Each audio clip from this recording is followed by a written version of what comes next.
千金难买早知道。如果王永庆生前都没有把台积电卖掉，我相信现在单单那 5% 的台积电超过台塑集团加起来的总和。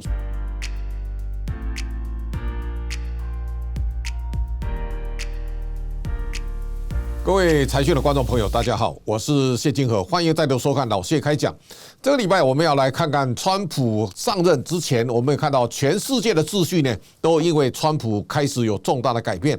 12月中旬呢，他得到《时代》杂志的封面人物，他是年度当中，我相信现在是没有人可以跟他匹敌。川普当上了美国总统，同时也是世界的皇帝。他现在的指挥棒呢，也预告了未来世界的变化。我们看到亚洲银行在讲，他说川普的 2.0 呢，对亚洲呢会带来巨大的冲击。台湾的经济成长率大约在 2.5%。这个 2.5% 呢，我们也看到川普在政策上路之后呢，我相信在明年的1月20号，他对全世界的影响一定会立竿见影。那么这是我们在观察2025年的经济当中最重要一个变数。特别提醒大家，财讯50周年乖乖抽奖活动即将截止，为了感谢会员踊跃支持，我们特别帮会员加码，总共要送50箱，现在就要加入频道会员，并留言财讯50生日快乐，记得关注我们的频道，抽奖结果就在12月25号公布，说不定幸运的得主就是你。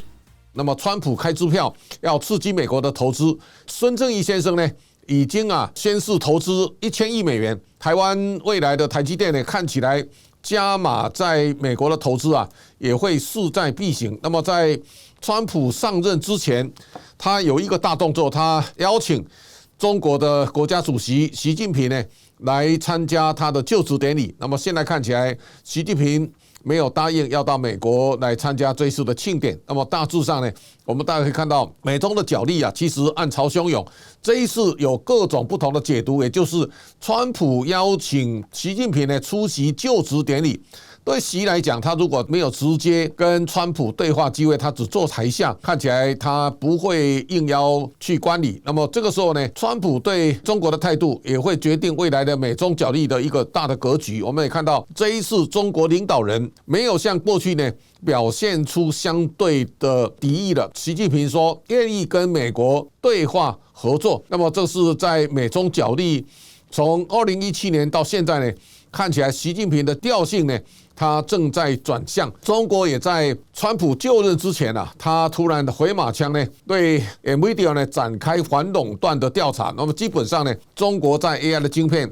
他没有办法得分，所以在这个时候呢，他对辉达祭出制裁呢，对辉达有点影响，但是呢，大局没有太大的影响。而川普现在聘用了白宫顾问 Peter Navarro 在讲，他说如果中国放任人民币的贬值，他会继续加高关税。那么现在看起来美中的较劲不会因为上层领导人的放话而有一些降温私底下呢看起来更加暗潮汹涌。这是我们看到美中未来的角力的格局呢，看起来没有什么改变。那这当中也要注意了，中国经济的颓势现在仍然持续下降当中。这个持续的下降，我想我一再讲，川普未来的4年，中国经济的格局会呈现什么样的新变化？这个是大家现在要努力探索的焦点。那另外这个礼拜呢，我们也看到韩国的总统尹锡悦呢，在国会204票呢通过弹劾案。这个弹劾案呢，现在要到大法官开会来决定他的命运。好，那我们也看到南韩的总统历任总统从第1任到现在第20任了。那么看起来南韩的总统呢，不是被判刑又自杀，看起来下场是非常惨烈的。我们看从李承晚流放美国，到朴正熙遇刺身亡，崔圭夏被迫辞职，然后呢全斗焕无期徒刑，后来被特赦，金永山呢受贿被判刑金大中也被判刑，卢武铉呢后来自杀，李明博现在还在坐牢。另外朴槿惠呢2审有期徒刑25年，后来的文在寅赶快去做农夫现在看起来尹锡悦的命运也是非常坎坷。这当中我们看到韩国的戒严之后呢，到现在为止，南韩的股汇市一路在下滑。我们看到南韩的重工业，也包括石化、钢铁、水泥，现在其实都遭逢到中国巨大的压力，这是南韩现在所面临的颓势跟窘境。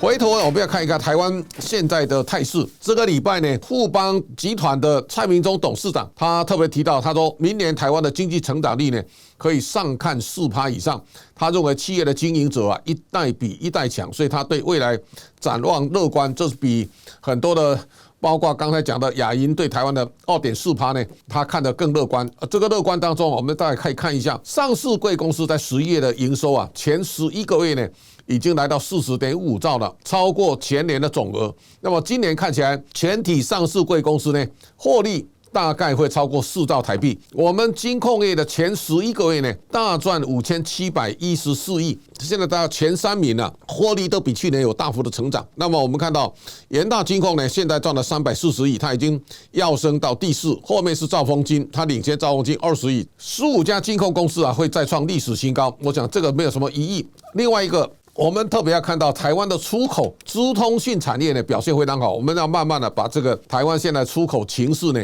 仔细来跟大家做一个对比。我们看到台湾在2023年的出口是4324.8亿美元，台湾是第16大的出口大国。今年的1到11月呢，我们已经4315亿，大致上呢已经非常逼近历史最高点。我们看到2022年台湾的出口达到4794.42，这个相比之下呢，去年这个时候呢，总统大选，郭台铭先生说台湾经济衰退，出口下滑，民生凋敝，民不聊生，16个字呢，现在全部都打脸。所以我们大概可以看到，12月呢基本上还是旺季，所以应该还是会超过400亿。那么这是一个值得大家高度关注的。我们也看到，现在整个2个大项，台湾的出口靠电子产业，资通讯呢在11月成长11.7%到104.66了，电子零组件呢167.28，成长14.6%。那资通讯产品成长64.7%，大致上可以看到资通讯扮演非常重要的角色，对中国市场的占比现在有一些比较大的改变。2022年呢，我们出口到中国占比是43.9%，到2023年占了35.5%，现在呢到了31.7%。我们看对中国的占比啊，也快速在下滑状态，但是对美国呢，我们成长49.9%，那占比是拉高到23.5%，这个跟中国从43.9%下降到31.7%呢，强烈的对比。现在如果再把美国跟东协的占比加起来是41.8%，那已经非常明显超过中国的跟香港的31.2%，慢慢2个到底会不会交叉？这个是值得大家高度拭目以待的事。5大市场现在也要注意的，我们对美国出口成长，但对中国、对日本、对南韩大致上出口都衰退，这当中啊，跟台湾的传统产业有非常密切的关系。我们看到台湾的产业面对中国，从太阳能电池模组到 LED， 这20年当中啊，下去就没有上来了。我们看到一通已经下市，它最高到1205。许文龙在生前，他曾告诉大家，2004年，他说奇美是中国人之光，他说100年来最好的产业。最后呢，在2009年，他就把奇美电卖给了群创，那么退出了面板市场，这是他一生最遗憾的记忆。在整个中国的杀戮当中，这个我们也看到台塑同样面临非常大的窘境。